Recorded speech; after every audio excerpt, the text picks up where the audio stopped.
ကျွန်တော်မိမထမင်းဘူးဒီနေ့ဘာလုပ်ပေးမလဲကြည့်ရအောင်ဒီနေ့လဲလွယ်နဲ့ခက်မြက်မြန်ပဲလုပ်လို့ရတဲ့အမဲကုန်းပေါင်လေးလုပ်ပေးမှာမို့လို့အသီးရင်းနဲ့နေဖြစ်တဲ့ကျွတ်သွန်ဖြူနဲ့ကျွတ်သွန်နီလေးကိုအရင်တင်ထားလိုက်ပါတယ်ခါကြောက်လေးအနေငယ်ကိုလည်းအခွန်တင်ထားပြီးတော့တမုံလာလေးအနေငယ်ကိုလည်းခွာထားလိုက်ပါတယ်ပြီးရင်တော့အသီးနဲ့လေးကိုရေဆေးပြီးတော့ခါကြောက်လေးတွေကိုပပလိထားလိုက်ပါတယ်ကျွတ်သွန်နီလေးကိုတော့ကျွန်တော်လေးလိပ်ထိုးထားလိုက်ပါတယ်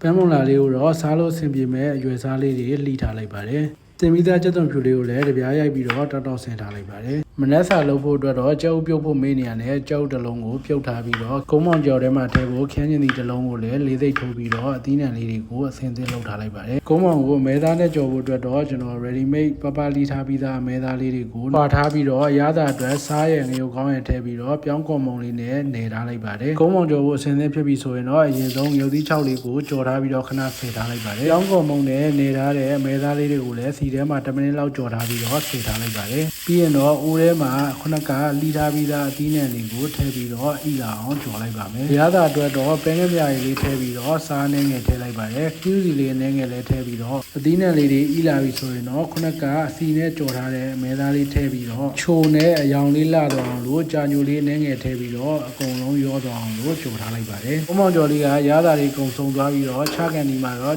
ခုနကကြော်ထားတဲ့ငရုတ်သီးကြောင်းကြော်လေးကိုထည့်လိုက်ပါတယ်။ဘုံမောင်ကြော်ရပြီဆိုတော့နေတဲ့သာထမင်းမှုအတွက်ကိုတော့ထမင်းနှဲငယ်ထည့်ပြီးတော့ကြော်ထားတဲ့ကုန်းမောင်ကြော်လေးထည့်ပြီးတော့နှမ်းလေးဖြူပေးလိုက်ပါတယ်။မနက်စာအတွက်ကိုတော့ပါမုံမီးခင်လေးကို cream cheese လေးတုပ်ပြီးတော့ကျွတ်သွန်ဖြူစီစိမ်လေးနဲ့ကြက်ဥပြုတ်ထားတာလေးကိုခြေပြီးတော့အပေါ်ကနေငရုတ်သီးမှုန်လေးနဲ့ပင်သိန်းလေးနှဲငယ်လေးဖြူပေးလိုက်ပါတယ်။ထမင်းစားပြီးတော့အစာပြေစားဖို့အတွက်လည်းပန်းသီးလေးတစ်လုံးထည့်ပေးလိုက်ပါသေးတယ်။